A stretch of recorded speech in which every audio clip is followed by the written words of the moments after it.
Good morning. I'm Dr. Wilmer Leon in for Roland Martin. Just ahead on News 1 Now, the Republican presidential candidates go head-to-head in their last debate before Super Tuesday. We have the highlights. ABC's Blackish hit some real issues the other night. We'll discuss how those issues affect the black vote. Angela Bassett talks about the lack of diversity in Hollywood. And on a musical note, the Ray Charles tribute at the White House airs tonight on TV One. We talk to the stars and highlight their performances on the White House stage.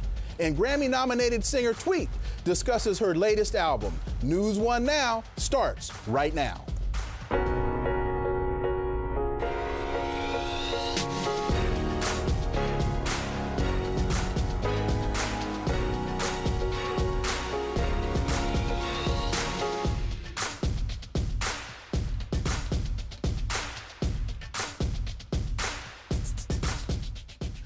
Last night's Republican debate in Houston was full of fire. Republican candidates have their sights set on the 12 Super Tuesday states. It was without a doubt a raucous, rough and tumble debate as the remaining 5 Republican candidates traded jabs, all in an effort to get airtime during the final debate before Super Tuesday. Senators Marco Rubio and Ted Cruz teamed up on Donald Trump.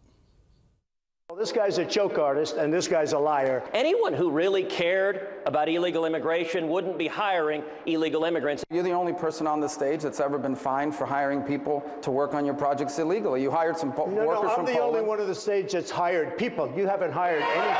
Well, so that's the only part of the plan? Just the lines, the interstate competition? No, the nice part about the plan, you'll have many different plans. You'll have competition. You'll have so many different plans. But now he's repeating himself. No, I'm not repeating. No. I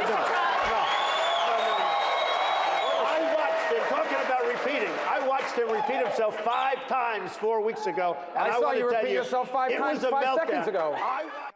The Obama-Clinton economy has done enormous damage to the Hispanic community. It is not working in the Hispanic community, and I am fighting so that everyone who is struggling in the Hispanic community and beyond will have a fair and even shake at the American dream. Number one, I do think it's amazing that on the stage tonight, there are 2 descendants of immigrants of Cuban origin and an African American. We are the party of diversity, not the Democratic Party. Economic growth is not an end unto itself. We have to make sure that everybody has a sense that they can rise. Of course, our friends in the Hispanic community, our friends in the African American community. Real compassion is providing people with a ladder of opportunity to climb up from a state of dependence and become part of the fabric of America. It's interesting now that Donald promises that he will appoint justices who will defend religious liberty. But this is a man who for 40 years has given money to Jimmy Carter, to Joe Biden, to Hillary Clinton, to Chuck Schumer, to Harry Reid. It says 5 things. Everyone's dumb. He's going to make America great again. We're going to win, win, win. He's winning in the polls. And the lines around the state. Every night, same thing. I want to release my tax returns, but I can't release it while I'm under an audit. I got to tell you, I was with this little 12-year-old girl, was at a town hall meeting, and she said, you know, I don't like all this yelling and screaming at the debates. First of all, he's talking about the polls. I'm beating him awfully badly in the polls. But you're not beating Hillary. So you're not beating Hillary. Well, then if I can't beat her, you're really going to get killed, aren't you? So let me ask you this, because you're really getting beaten badly. And let me just finish, because I don't get to talk that much. And, Joining me in the studio is today's panel. Ralph Chittum, Senior Vice Chairman of the D.C. Republican Party. Will Jawando, a former Obama White House official.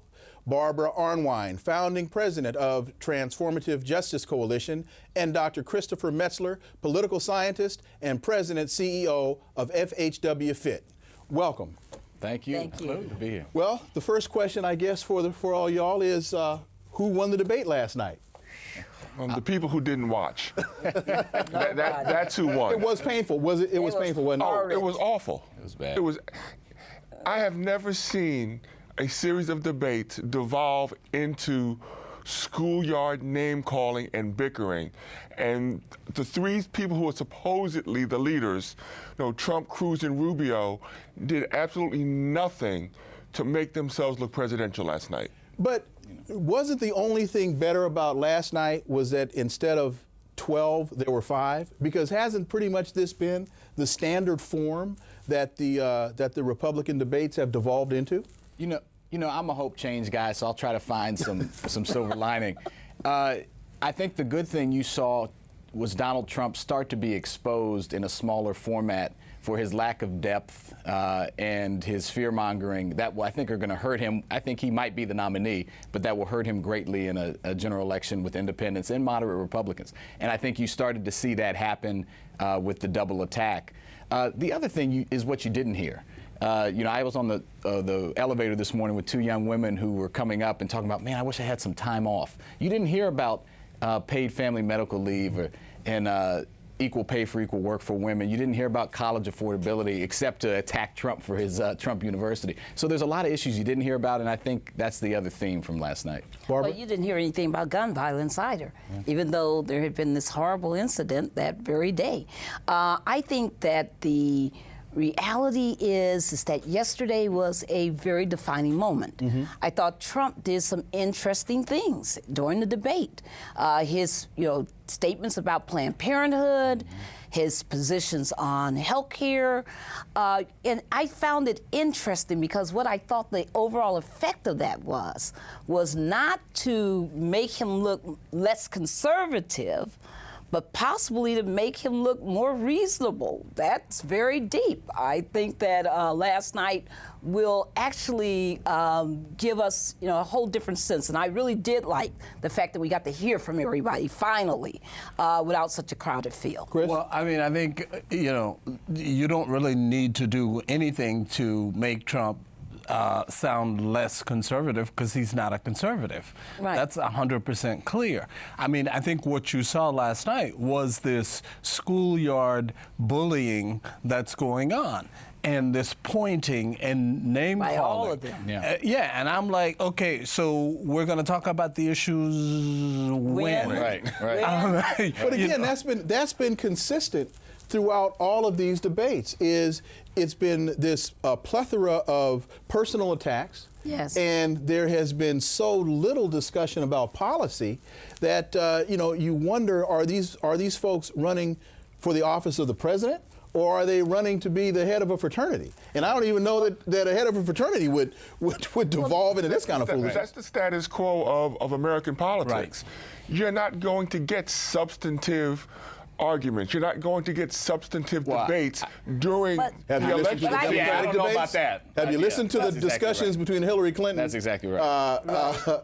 Because they have been very much. They have been talking substantive policy. And Kasich did more of that. Yes, he does. Yeah. And yes, I thought, I've seen the results saying that he got, least mentioned by people on Twitter, et cetera. And I still thought that he came across. Yeah. If anybody looked presidential, he did. I thought Carson, on the other hand, went deeper into the bag of nullity, of just really seeming as someone who had no substance. I think his last two performances with the Megyn Kelly town hall the other night and last night just shows he really isn't ready. What gets rewarded in the Republican debates, to this point, unfortunately, is the fighting, the name calling, and that's working for Trump, at least in these early on in these early states. And they're tapping into a part of America that's always been the fear, the nativism, the xenophobia. But I like to believe that's a small part of America. And I think in the Democratic debates, you see a much more substantive conversation, as you mentioned. And, I would hope that Kasich, who tried to be substantive last night, would get some more airtime. Dr. Carson obviously he has nothing to say. Doesn't have much to say. He has nothing to say when he does. It's interesting because fruit salad. Come on, you guys. It's interesting to me because this was billed as Rubio and Cruz. Yes. This is their opportunity to take down Trump, and Rubio came out swinging. But my question for you all is, where have the journalists been in terms of holding Trump accountable for, and they seem to run to him at every turn, invite him on every program, and give him endless, nauseating access to the media, but they haven't challenged him on the issues, Chris? Well, because I think what we're looking at from the standpoint of the journalists, number one, we have too many inside the Beltway journalists who are talking amongst themselves. That's number one. Number two, I think in terms of Trump, in large part, the media is, in fact, responsible for creating potentially the first Republican nominee who is a reality nominee. I mean, that's essentially what has happened. And the journalists... The media?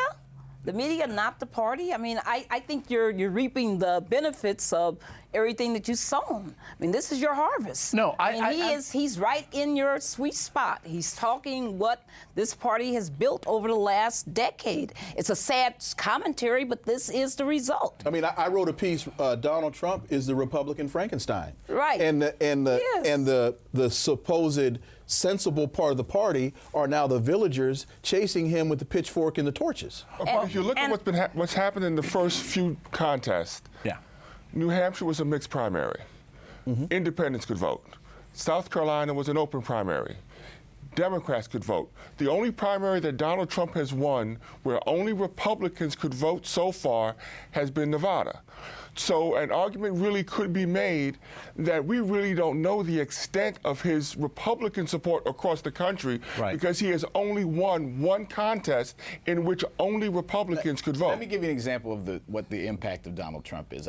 You might have heard this at an Iowa basketball game. There was a mixed race team, Latinos and young black men, and the crowd jeering this team started shouting Trump, Trump, Trump.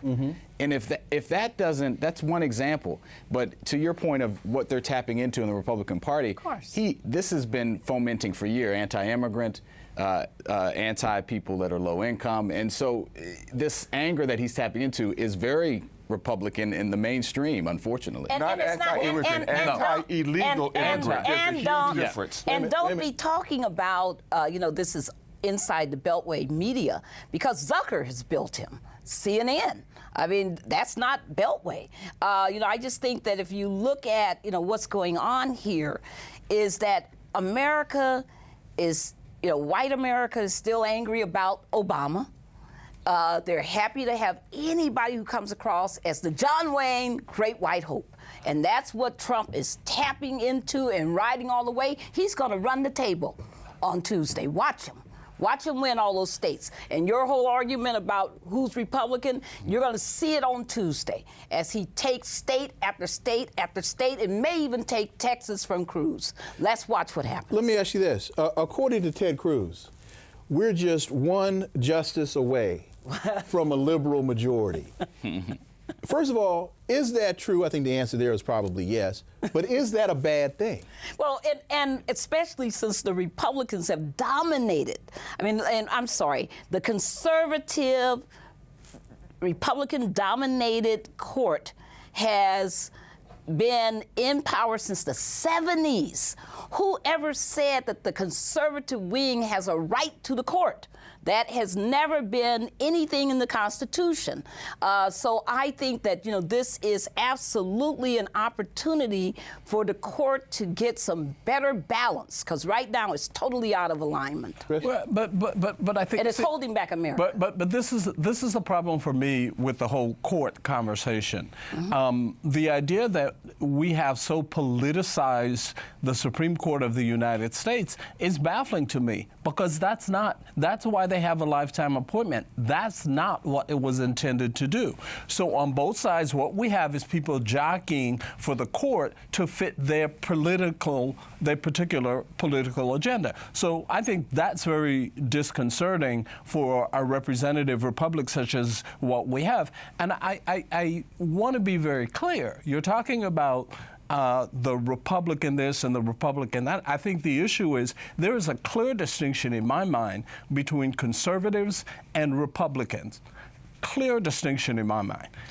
It's interesting that Cruz makes the point about we're one justice away from a liberal majority, because when you look at what the last truly liberal court gave us, that was the Warren Court, from 53 to 69, we got Brown versus Board of Education.